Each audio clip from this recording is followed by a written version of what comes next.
Hey everyone, welcome to another episode of Primetime Health TV. I'm your host, Dr. Matt Panetti, and today I'm talking about the hidden factor involved in most back pain.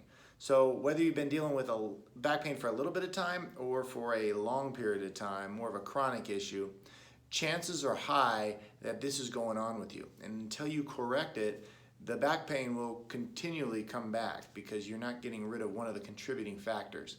So what I see with most back pain cases that step foot in my office is that their back pain isn't actually a back issue.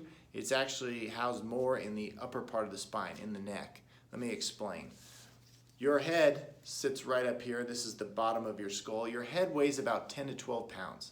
And as long as it's over top your spine, all that weight gets distributed throughout the spine, kind of like a bridge does when you go over it with a car. It distributes the weight.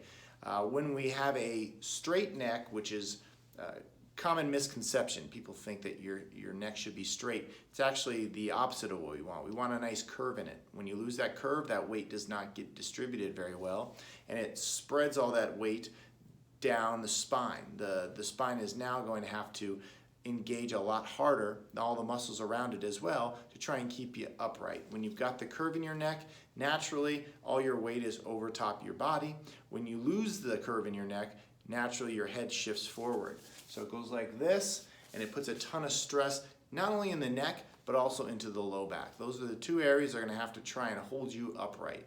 And over time, you can imagine that's going to be tiresome, you're going to fatigue, and fatigue leads to the possibility of injury and problems. So if all you do every day is things for your low back because you're suffering with back pain, but you never address what could be the main problem up at the top of the neck, you're always going to have these problems. They're going to continue to come back and typically going to get much worse. So please address the entire spine. Take a look at what's going on with the upper part of your neck and make sure that your curve is where it should be, your head is where it should be, and therefore whatever issues you're dealing with can be resolved.